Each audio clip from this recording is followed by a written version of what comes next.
প্রত্যেকে সুপ্রভাত। আমরা আজকে পেয়েছি পার্শ্ব শিক্ষক ঐক্যমঞ্চের জয়েন্ট কনভেনর মাননীয় ভৈরত ঘোষ মহাশয়কে। ওনার সাথে আমরা জানবো বর্তমান পরিস্থিতি, বাধা বৃদ্ধি কবে হবে বা কী পরিস্থিতি হয়ে আছে। ওএসডিকে দায়পত্র দেওয়ার পর সেই দায়পত্র মুখ্যমন্ত্রীর মাধ্যমে বিলাসবহুল এসছে কিনা সেই সমস্ত কিছু জানতে চাইবো। তাই প্রথম থেকে ফার্স্ট থেকে লাস্ট পর্যন্ত সম্পূর্ণ ভিডিওটি উইদাউট স্কিপ করে দেখবেন, মানে সম্পূর্ণ ভিডিও দেখবেন। চলুন শুরু করা যাক। তো স্যার, আপনাকে নমস্কার। নমস্কার। এই চ্যানেল কর্ণধার ইদ্রিস আলী শেখ, মানে আমি চরম অসুস্থ। এই বিষয়ে আপনি কি বলবেন? কি সকলের কাছে আবেদন করছি যে ইদ্রিস ভাই এই মুহূর্তে চরম অসুস্থতার মধ্যে তিনি রয়েছেন। তিনি আমাদের একজন লড়াকু শিক্ষক। তো তার দৈনদশা দিনের পর দিন বেড়েই চলেছে। একদিকে শারীরিক অবস্থার যেমন অবনতি হচ্ছে, সেরকমভাবে অর্থনৈতিক সমস্যাও তাকে প্রতিনিয়ত জড়িয়ে ধরছে। তাই আমি সকলের কাছে আবেদন করছি, তার যে ফোনপে নাম্বার সেটা আমি বলছি 8167293640। এই ফোনপে নাম্বারে আপনারা আপনাদের সাধ্যমতো তাকে সহযোগিতা করুন, আর অ্যাকাউন্ট নাম্বারটা বলো, যাতে তাকে আমরা ফিরিয়ে আনতে পারি এবং তার চিকিৎসার ব্যবস্থা যাতে আমরা করতে পারি। ঠিক সে কারণেই আমি আপনাদের সকলের কাছে করজোরে অনুরোধ করছি, আপনারা তাকে সাহায্যের হাত বাড়িয়ে দিন। তার অ্যাকাউন্ট নাম্বার হচ্ছে 033001001999124। আইএফসি কোড হচ্ছে 00333020। এটা হচ্ছে পিএনবি, পাঞ্জাব ন্যাশনাল ব্যাংকের অ্যাকাউন্ট। সেখানেও আপনারা দিতে পারেন, অথবা যে ফোনপে নাম্বারটা বললাম সেই ফোনপে নাম্বারের মাধ্যমে আপনারা তাকে অর্থ সহযোগিতা করে সে যাতে সুচিকিৎসা পায়, তাকে যাতে আমরা আবার স্বাভাবিক জীবনে ফিরিয়ে আনতে পারি, তার ব্যবস্থা আপনারা সবাই করবেন। এটাই আমি আপনাদের কাছে করজোরে অনুরোধ করছি। আপনারা আপনাদের যেটা সাধ্য সেই সাধ্যমতো দেবেন। এবারে একটা প্রশ্ন, সকলে চেষ্টা করবেন 10 টাকা 20 টাকা থেকে শুরু করে যতটুকু পারবেন, যে মাসে পারবেন সে মাসে দান করবেন। কারণ এইটুকু করলে আপনারা ফকির হবেন না বা গরিব হবেন না, আবার না করলেও বড়লোক হবেন না। তাই একটু সহযোগিতা করবেন। এবার আপনারা জিজ্ঞেস করবো যে কমে আছে, একদমই অটুট ছিল, অটুট আছে, অটুট থাকবে। আর ঐক্যমঞ্চ থেকে আমরা বহু পার্শ্ব শিক্ষকের পাশে দাঁড়িয়েছি। আমাদের যে ফান্ড রয়েছে সেই ফান্ড নিয়ে আমরা আমাদের সাধ্যমতো বহু পার্শ্ব শিক্ষককে আমরা সহযোগিতা করেছি। তার আপডেট আমরা খুব তাড়াতাড়ি আমাদের সে তো আমাকেও করেছেন এই তো কদিন আগেও। তার মানে ঐক্যমঞ্চের কাজ চলছে, এর কাছে সাধ্যমতো চেষ্টা করা হচ্ছে পাশে দাঁড়ানো। এই রিসেন্টলি আমাদের ব্লকের শওকত আলী মোল্লা এবং আমি ইদ্রিস আলী শেখ দুজনকে 5,000 করে 10,000 দিয়েছে। অর্থাৎ ঐক্যমঞ্চের যে কাজ, সে কাজ কিন্তু থেমে নেই, কাজ কিন্তু চলছে। এই যে ওইসির কাছে যাওয়া বা বিলাসবহুলে যাওয়া, এগুলো চলছে। নদিয়া জেলার হাঁসপুকুরিয়া, ওখানে একজন মাস্টারমশাই রিটায়ার করেছেন। তার সমস্ত টাকা আগস্ট মাস থেকে আটকে ছিল। তার টাকা বলতে কোন টাকা? রিটায়ারমেন্ট বেনিফিটের কোনো টাকা তিনি পাচ্ছিলেন না, না আইপিএফ এর টাকা, না তার গ্র্যাচুইটির টাকা। সেটা কিন্তু আমরা একদিনে সেটা সমস্যার সমাধান করেছি এবং পরের দিন তার অ্যাকাউন্টে টাকা ঢুকে গেছে।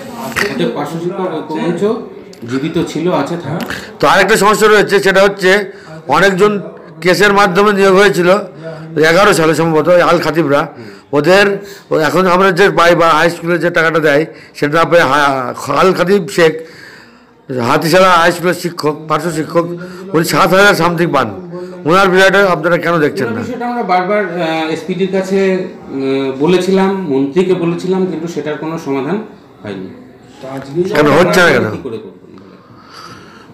তো খাতিব বলছে যে এটা কোনো সমস্যাই নয়, সমস্যা তো সলভ আছে। যে কোনো সমস্যা না থাকতো ওনারা বহু চেষ্টা করেছেন, বিভিন্নভাবে চেষ্টা করেছেন। আমি চাই সেটার সমাধান হোক এবং আগামী দিনে যদি আমি বিকাশ ভবন যাই তাহলে বিষয়টা নিশ্চয়ই দেখি। আচ্ছা, তাহলে পার্শ্ব শিক্ষকদের এই যে 6 তারিখে সমাবেশ, এটা কি ক্ষতি হয়েছে মনে হচ্ছে আপনার? বলছি না, যেহেতু কাছে নেই, যেহেতু 6 তারিখ রাত্রিবেলা থেকেই মাননীয় ওএসডি আমাদের সঙ্গে কোনো রকম যোগাযোগ রাখছে না এক প্রকার, সেখানে বিষয়টি সন্দেহ। কিন্তু অন্য সূত্র থেকে শুনছি, বলছে ওরা জেনে গেছে ভৈরত ঘোষ বিজেপি করে, তাই ভৈরত ঘোষের বোনা ধরছে না। সিপিএম করতে বলুন। ভগীরথ ঘোষ একসময় সিপিএম করতো। যখন আমরা 32 দিনের অনশন কর্মসূচি করেছি তখন আমাদেরকে তকমা লাগানো হয়েছিল আমি সিপিএম করি। তারপরে যখন আমরা করলাম তখন আপনারাই বলেছিলেন যে ভগীরথ বিজেপি করে, অনেকের কাছ থেকে শুনতে পাচ্ছি, এখন আবার অনেকের কাছ থেকে শুনতে পাচ্ছি যে আমি নাকি তৃণমূলও করছি। আমি একসময় শুনেছিলাম আমি মধুমিতাদির লোক,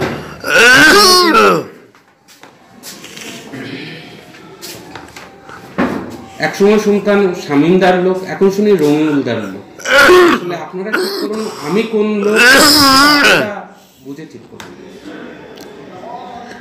তাহলে যে দোষারোপ লাগানো হচ্ছে যে বিজেপির লোক বলে ফোনটা ধরছে না, আগে জানতো না ওএসডি, এখন জেনে গেছে বিজেপির লোক, এটা কিন্তু শিওর বলেছে, আমি শুনেছি, সেটাই তার জন্য প্রশ্ন করছি যে বিজেপির লোক বলে ধরছে না ফোনটা, এটা কি কারণ হতে পারে? তৃণমূলের লোকের ফোনটা তো ধরতো, রমিউলদার ফোনটা তো ধরে না, সেও তো তৃণমূল করে, মানে বিজেপি করে না। তাহলে সব মিলিয়ে দাবি আদায়ের বিষয়টা কোন জায়গায় দাঁড়িয়ে এখনো পরিষ্কার নয়। দাবি আদায়ের তো সময় হয়ে গেল, কারণ 2011 সালে ক্ষমতায় এসে 2018 সালে ভাতা বৃদ্ধি করেছিলেন, আমরা করিয়েছেন, যা হোক মুখ্যমন্ত্রী করিয়েছিল এবং এই রাস্তা ঠিক আছে, তাই হোক। তাহলে আবারও তো সেই 7 বছর গ্যাপ হতে চললো, তাহলে কি ভাতা বৃদ্ধির টাইমটা হয়ে গেল না? 7 বছর পরে হয়েছে মানে আবার 7 বছর পরে হবে, এটা কথা নয়। ভাতা বৃদ্ধি প্রতি বছর হওয়া উচিত, সেটা অবশ্যই, হ্যাঁ, প্রতি বছর হওয়া উচিত, ওই 3% ইনক্রিমেন্টে।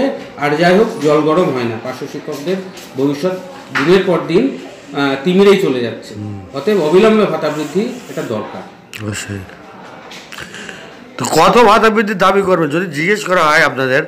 আপনিও তার মধ্যে আছেন, ধরেন একটা কমিটি হয়েছে, তার মধ্যে আপনি আছেন, যদি জিজ্ঞেস করে যে কত ভাতা বৃদ্ধি হলে ভালো হয়? 1/3/2024 ফাইল নাম্বার 1091, যেটা রাজ্য সরকারে পড়েছে, সমস্ত সেক্টরে দিয়েছে, বাদ বাকি রয়েছে শুধুমাত্র যারা সর্বশিক্ষার স্টাফ। মানে কারা কারা? পার্শ্ব শিক্ষক, মাদ্রাসা, পৌরসভা, সব সর্বশিক্ষা সমস্ত টোটাল স্টাফটাই এটা থেকে বঞ্চিত হয়ে যাচ্ছে, সেটা অবিলম্বে চালু করবে। এটা যদি বলেন কারা কারা? পার্শ্ব শিক্ষক, এমএসকে, এসএসকে, অফিস স্টাফ রয়েছে, মাদ্রাসা এডুকেটর রয়েছে, মাদ্রাসা পৌরসভা ওরা পড়ছে। আচ্ছা আচ্ছা, শিক্ষাবন্ধু, শিক্ষামিত্র তো কিছুই পায় না, শিক্ষামিত্র কিছু দেয় না স্যার। তাহলে ভাতা বৃদ্ধির কি নতুন করে কৌশল অবলম্বন করবে আপনারা?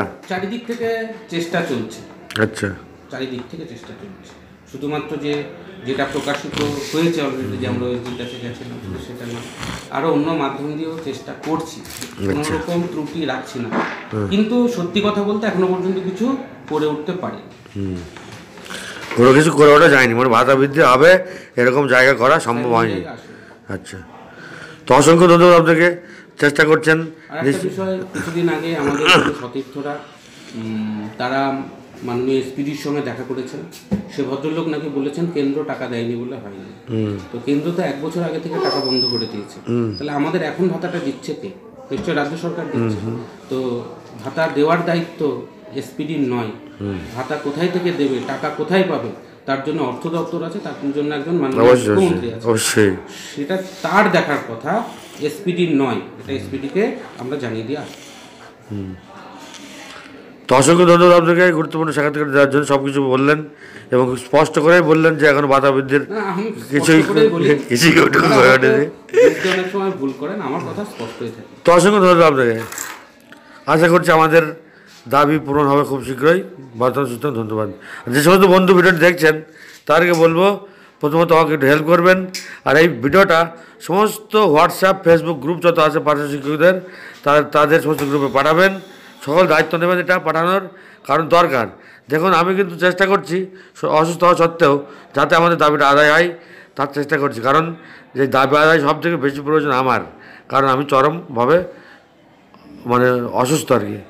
তো আপনারা চেষ্টা করুন, আপনারা ভিডিওটা সমস্ত হোয়াটসঅ্যাপ, ফেসবুক গ্রুপে শেয়ার করবেন, যাতে সমস্ত মানুষ, সমস্ত পার্শ্ব শিক্ষক শিক্ষিকা এই ভিডিওটি দেখতে পারে এবং সঠিক খবরটা পেয়ে যায়। সুস্থ, ধন্যবাদ।